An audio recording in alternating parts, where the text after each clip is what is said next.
see, so that's kind of the application that for me, and the challenge that I have to start thinking about is, well, if your back is sore, I need to start thinking about how that pathway goes, and is it possible that it could be in one of those switching areas? And if it is, then I got to fix those areas too. Otherwise, I really haven't done everything you need from me. Okay?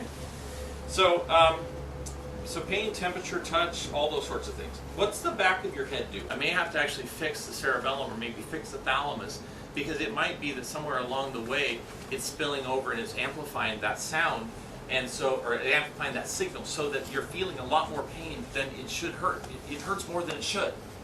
You see, so that's kind of the application that for me, and the challenge that I have to start thinking about is, well, if your back is sore, I need to start thinking about how that pathway goes, and is it possible that it could be in one of those switching areas?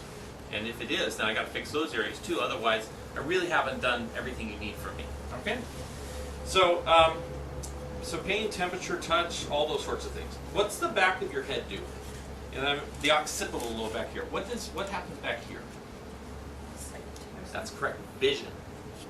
So all of your vision stuff happens. So it goes from your eyeball, goes in, switching channel sorts of things, and back here. All right. Now, what your brain has to do with that, there's one primary area where the information goes, but it really is just like color and shapes and those sorts. It has to then become associated. The brain has to take and turn it into the actual image. So it's really interesting. The main information goes to the very back pole here, and then it starts to go into association area. So then it starts from here, it starts feeding forward this way, and the brain starts to make sense, like I see all these shapes and things of your face, and I then recognize that it's actually your face. Oh, this is somebody I know versus someone famous that I saw. Our brain has to take this visual information and then turn it into who it is and identify it and things like that. But the occipital lobe is vision. All right, so that's kind of cool. The temporal lobe, that would be here. So we got like a lobe that's kind of behind the temple, you know, that sort of thing. So you've got a section here. That would be things like hearing. All right. So and especially on your left side. And one of the things that I'm learning is, I think we understand to one degree that our brains have to talk back and forth between each other. And I think what is commonly understood is that women tend to talk back. They use both their brains, that sort of thing. And men tend to be one-sided or the other, that sort of thing. Well, that concept is just scratching at the surface, and it really is a fascinating thing that in the brain, for instance, hearing is only on the left side here. Speech is only on the left side. It's really not this. And so in that section of the brain that's responsible for it, it really only occurs on one side or the other. Isn't that interesting? You go, well, that's crazy. But somehow, when we start thinking about our brain and the majesty of it, conditions tend to be problems on one side of the brain versus another. Like we talk about the frontal lobe and activities and movements and things. If we think about the example of children who have attention deficit, where they're moving a lot, really kinetic and all this sort of stuff, well, that's kind of movements that they're moving too much and jerking too much, but their emotions are off. You start to see that all those things are in the frontal area, and you say, hey, wait a minute, what if one side of their brain isn't developed like it should? Then you can start saying, hey, wait a minute here, if one of the sides is weak, if we could build up that weak side, then we might actually be able to change this child. And instead of labeling them with the condition and giving them medications, that if we actually set about changing their brains, they won't be that anymore, right? You understand that this is how we have to really start to think. And so, in fact, I'm taking some modules right now on early childhood development by Dr. Melillo, and he's actually formed a company. They're putting franchises all around the country called the Brain Balance Centers of America. Because what do you then do with this information, right? These guys are going out and they're saying, hey, these kids who have been labeled this and they're given medicines, if we would actually give them movements that fix the brains of these kids, they won't have it anymore, and they can start learning the way they're supposed to. You know, so this is kind of what's happening. I mean, it's exploding. It's absolutely fabulous. But we have to start thinking about the brain and not only what it does, but the right side may be different than the left side in exactly the same lobe in terms of how it functions is different. Like hearing, for instance, we would think, oh, my hearing is the same from, well, no, your right hemisphere hears lower tones, the left hears higher tones. It's how our brain, the brain's like, part of it does one thing, part of another doesn't. And color is the same way. We see colors, we perceive colors differently by hemisphere. It's really absolutely fascinating. All right. So we got temporal lobe, and the cerebellum. Now this is the very back part here. When I went to school, we were taught basically cerebellum is all about movement.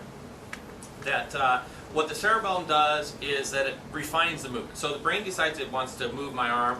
Okay, so my cerebellum will kind of smooth it out so instead of moving jerky or kind of uncoordinated, it'll go like that. So that's the cerebellum, right?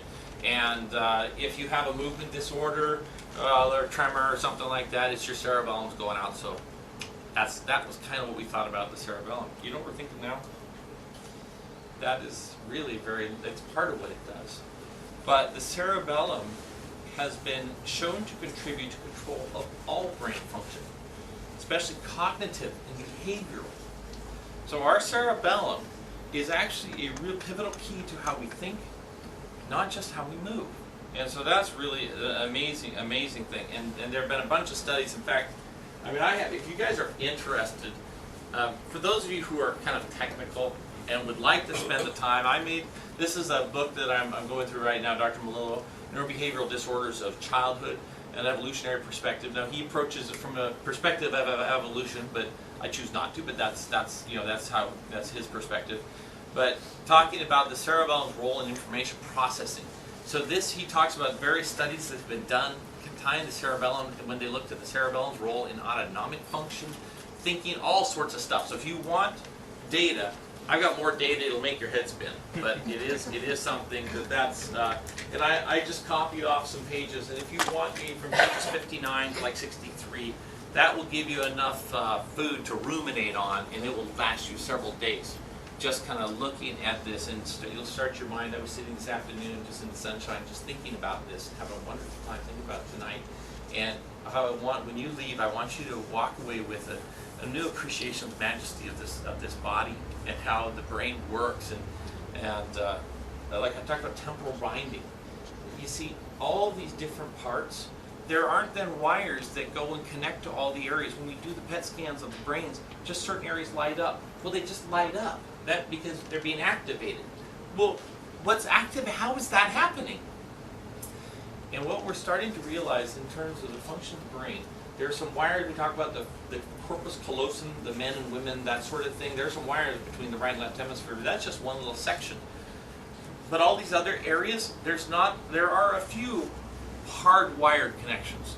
But there's a lot more dialogue that occurs between parts of the brain than there's not enough wires. We'd be all full of wires, but we don't have that many wires compared with how much communication there is.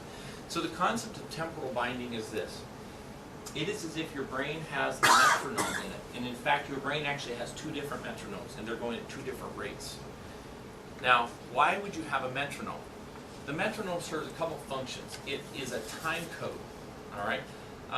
If we watch a movie, and we're watching at 30 frames per second, you realize it's one still, and then another still, and another still that goes so fast that it appears to be moving, right? Your experience of life, you appear to move fluidly, but you are not. You are snap, snap, snap, snap. The part of your brain in your thalamus that controls your thinking rate is going at 40 hertz, so 40 times a second. Your brain turns itself on and then turns itself off. Your brain is off half the time. So talk about energy conservation. So it serves a function of energy conservation. Your brain's not just going, yeah. Your brain is going on, off, on, kind of like alternating current. Well, there's another time code in your brain, and it's in your brainstem. And what that does is that's the time code that keeps your muscles ready to respond at an instant's notice. So you've got a little place called your inferior olive. It's in your medulla. What it does is it sends down a signal 8 times a second. We all have a physiological tremor, come to find out. We're all quivering 8 times a second. What that does is it makes sure that your muscles are on and off, on and off, on and off, on. Now they're not doing anything, but they're activating. They're like quivering, but they're quivering at a rate below our level of awareness because it's not enough to be a contraction. But what it does then is when the brain says, "Hey, let's move my hand," your body is preset to be on and ready to respond. If that weren't, then it would have to. Okay, now I'll move, right? But our body is ready to respond when it's working healthy.